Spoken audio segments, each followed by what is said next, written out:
Problem number 24.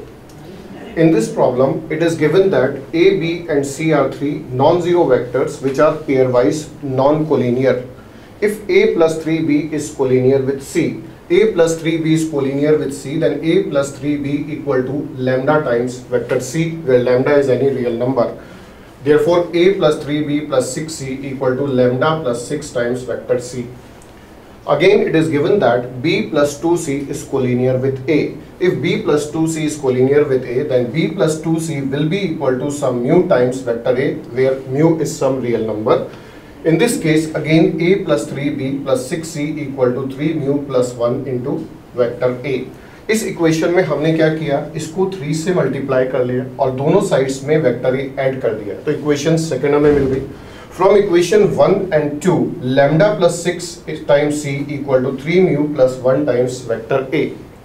But since vector A and C are non-zero non-collinear vectors, for non-zero non-collinear vectors such type of relation does not exist. If it does exist, then lambda plus C and 3 mu plus 1 both must be equal to 0. Then lambda plus 6 equal to 0 equal to 3 mu plus 1.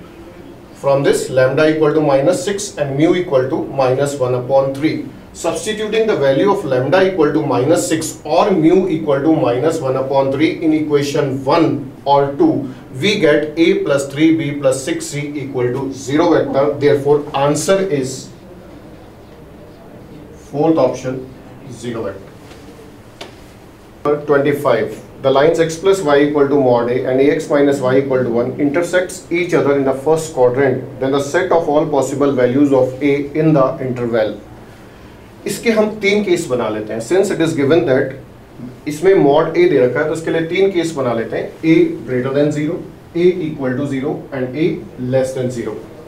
In case 1, पहली line हो जाएगी x plus y equal to a and second line हो जाएगी ax minus y equal to 1.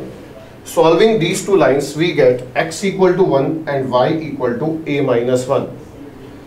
First quadrant में हमें point चाहिए, तो first quadrant के लिए x कोऑर्डिनेट तो पॉजिटिव आ रहा है, y कोऑर्डिनेट भी पॉजिटिव होना चाहिए, तो y must be greater than 0. Therefore a minus 1 must be greater than equal to 0.